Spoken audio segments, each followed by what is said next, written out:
السلام علیکم۔ آج پیر ہے اپریل کی 26 تاریخ۔ پاکستان میں عصر شام کے ساتھ، بھارت میں 7:30 اور یہاں ہمارے اسٹوڈیوز کی گھڑیوں میں صبح کے 10 بج رہے ہیں۔ وائس آف امریکہ واشنگٹن کی اردو سروس سے میں ہوں خالد حمید، خبروں کے ایک بلیٹن کے ساتھ۔ افغانستان میں امریکی فوج کے اعلیٰ کمانڈر کا کہنا ہے کہ تنازع کے شکار ملک سے امریکی فوجیوں کی مکمل طور پر واپسی کا عمل شروع ہو چکا ہے۔ جنرل اسکاٹ ملر نے اتوار کے روز افغانستان کے دارالحکومت کابل میں مقامی نامہ نگاروں کو بتایا کہ ان کے تمام فوجی دستے احکامات کے مطابق اب پیچھے ہٹنے کی تیاری کر رہے ہیں۔ امریکی فوجی کمانڈر کا یہ بیان ایسے وقت میں سامنے آیا ہے جب 2 ہفتے قبل صدر جو بائیڈن نے 11 ستمبر سن 2021 تک افغانستان میں تعینات باقی ماندہ 3000 فوجیوں کو واپس بلانے کا اعلان کیا تھا۔ 11 ستمبر سن 2001 کو نیو یارک میں ورلڈ ٹریڈ سینٹر کی عمارت اور دارالحکومت واشنگٹن ڈی سی کے باہر پینٹاگون پر دہشت گرد حملوں کے بعد امریکہ نے افغانستان میں فوجی کارروائی کا آغاز کیا تھا۔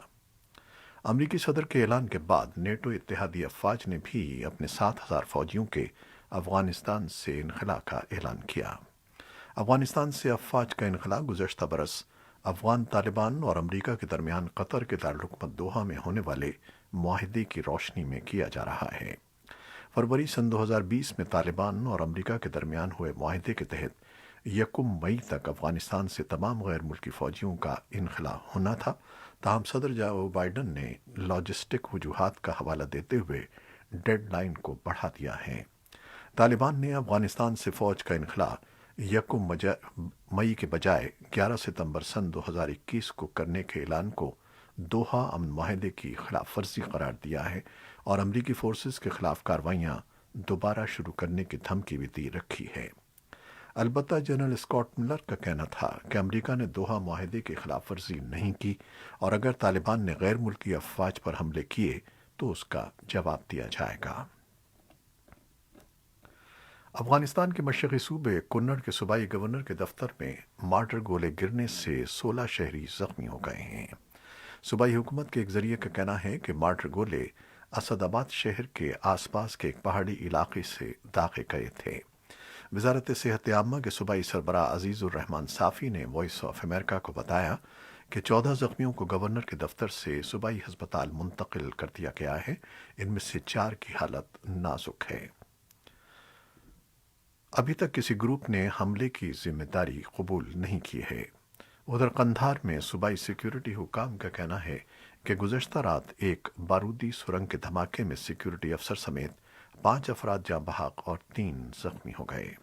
قندھار پولیس کے ترجمان جمال بارکزئی نے وائس آف امریکہ کو بتایا کہ قندھار کے میبند اور زری اضلاع کے مابین طالبان مخالف آپریشن کے دوران زری ڈسٹرکٹ پولیس چیف باسر اچکزئی سمیت 06 یونٹ کے کمانڈر اور 4 دیگر افراد ہلاک ہو گئے ہیں۔ صوبے قندھار کے زری اور پنجوی ضلعوں میں حالیہ لڑائی کے بارے میں طالبان نے ابھی تک کوئی بیان جاری نہیں کیا ہے۔ طالبان کے ایک اور حملے میں اتوار کی سپہر کو جنوب مشرقی صوبے پختیہ کے ضلع واضح خاں کے ضلعی پولیس سربراہ ہلاک ہو گئے ہیں۔ دریں اثنا افغانستان اور پاکستان کے مابین چمن اسپن بولدک میں ڈیورنڈ لائن کے ساتھ واقع لقمان کے علاقے میں سرحد پر باڑ لگانے پر افغان اور پاکستانی سرحدی افواج کے درمیان جھڑپوں کے بعد سرحد بند کر دی گئی ہے۔ افغان بارڈر فورسز نے 1 گھنٹے سے زیادہ تصادم میں کسی جانی نقصان کی اطلاع نہیں دی ہے۔ کالعدم شدت پسند تنظیم تحریک طالبان پاکستان کے بانی نائب سربراہ مولوی فقیر محمد کو 3 ساتھیوں سمیت لگ بھگ 8 سال تک قید میں رہنے کے بعد کابل کی ایک جیل سے رہا کر دیا گیا ہے۔ باجوڑ سے تعلق رکھنے والا فقیر محمد مولانا صوفی محمد کی کالعدم تنظیم تحریک نفاذ شریعت محمدی سے بھی منسلک تھا اور سن 2009 میں سوات میں عسکریت پسندوں کے خلاف فوجی کارروائی سے فرار ہونے کے بعد سن 2011 کے اواخر میں سرحد پار افغانستان میں منظر عام پر آیا تھا اور 26 فروری سن 2013 کو افغانستان کے خفیہ ادارے کے اہلکاروں نے اسے جلال آباد کے قریب ایک علاقے سے 4 ساتھیوں سمیت گرفتار کیا تھا۔ فقیر محمد کا خاندان سن 2010 سے افغانستان کے ایک ایسے علاقے میں رہائش پذیر ہے جہاں حکومت کی عملداری نہیں ہے۔ فقیر محمد کو مئی 2012 میں ملا حکیم اللہ کے ساتھ اختلافات کی بنیاد پر شدت پسند تنظیم میں اس کے عہدے سے معزول بھی کیا گیا تھا۔ پاکستان کے صوبہ بلوچستان کے مرکزی شہر کوئٹہ میں نامعلوم مسلح افراد نے ایک مقامی صحافی عبدالواحد رئیسانی کو فائرنگ کر کے ہلاک کر دیا ہے۔ واقعے کے خلاف بلوچستان یونین آف جرنلسٹس نے آج بلوچستان اسمبلی میں ایوان کی کارروائی کا بائیکاٹ کیا اور اسمبلی کے باہر احتجاجی مظاہرہ بھی کیا۔ پاکستان کے وزیر خارجہ شاہ محمود قریشی نے گزشتہ ہفتے متحدہ عرب امارات کے دورے کے بعد ایران کا 3 روزہ دورہ کیا ہے اور ان کی ایرانی قیادت سے ہونے والی ملاقات میں پاک ایران سرحد پر نگرانی کو بہتر بنانے کی ضرورت پر زور دیا گیا، جو بلا شبہ پاک ایران تعلقات میں حائل اہم ترین چیلنج ہے۔ پاکستان کے اعلیٰ سفارتکار نے اہم ممالک کے یہ دورے ایک ایسے وقت میں کیے ہیں جب خطے میں نئے جیو اسٹریٹجک اتحاد سامنے آ رہے ہیں۔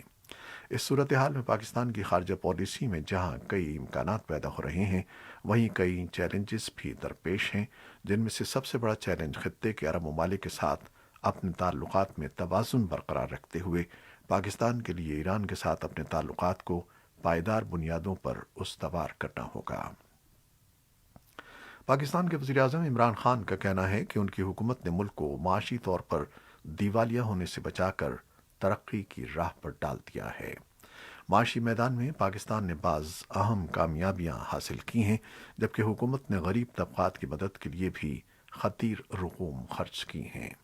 انہوں نے کہا کہ ان کی حکومت لوگوں کی معاشی حالت کو بہتر بنانے کے لیے پرعزم ہے۔ دوسری جانب معاشی ماہرین کے خیال میں اس میں کوئی شک نہیں کہ ملک میں بعض معاشی اشاریوں میں بہتری تو آئی ہے، لیکن معاشی ترقی کی سست رفتار اور بڑھتی ہوئی غربت حکومتی دعووں پر اب بھی بڑا سوالیہ نشان چھوڑے ہوئے ہے۔ پاکستان میں کورونا وائرس کے پھیلاؤ اور عوام کی جانب سے حفاظتی تدابیر کو مکمل طور پر نہ اپنائے جانے پر وفاقی حکومت نے فوج کی مدد حاصل کر لی ہے۔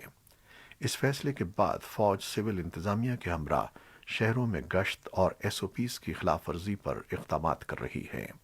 دوسری جانب سندھ نے تمام تعلیمی ادارے مکمل طور پر بند اور بین الصوبائی ٹرانسپورٹ پر پابندی کا فیصلہ کیا ہے، جبکہ خیبر پختونخوا حکومت نے وبا سے زیادہ متاثرین مردان میں مکمل لاک ڈاؤن کا نفاذ کر دیا ہے۔ بھارت میں کورونا کیسز میں یومیہ اضافہ مسلسل جاری ہے۔ گزشتہ 24 گھنٹوں کے دوران 3,52,991 افراد میں کورونا کی تشخیص ہوئی ہے، جبکہ 2,812 افراد کی موت ہو گئی ہے۔ ایسے میں جبکہ بھارت کورونا کی دوسری لہر سے بری طرح متاثر ہے اور روز بروز نئے ریکارڈ بن رہے ہیں، امریکہ، برطانیہ، سعودی عرب، متحدہ عرب امارات، فرانس، سنگاپور، جرمنی، ڈنمارک، روس اور یورپی یونین نے بھارت کی طرف امداد کے ہاتھ بڑھائے ہیں۔ پاکستان اور چین نے بھی مدد کی پیشکش کی ہے۔ وائٹ ہاؤس نے کہا ہے کہ بھارت میں کووڈ 19 کیسز میں انتہائی اضافے سے نمٹنے کے لیے بائیڈن انتظامیہ امدادی سامان بھارت روانہ کر رہی ہے، جبکہ امریکی وزیر خارجہ نے کہا ہے کہ مشکل کی اس گھڑی میں امریکہ بھارت کی ہر ممکن مدد کرے گا۔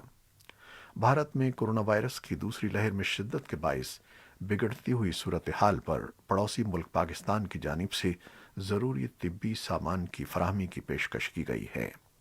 پاکستان کی وزارت خارجہ کا کہنا ہے کہ بھارتی عوام سے اظہار یکجہتی کے طور پر پاکستان نے وینٹیلیٹرز اور دیگر متعلقہ سامان پر مشتمل امداد کی پیشکش کی ہے، جو واہگہ بارڈر کے راستے بھارت بھجوایا جا سکتا ہے۔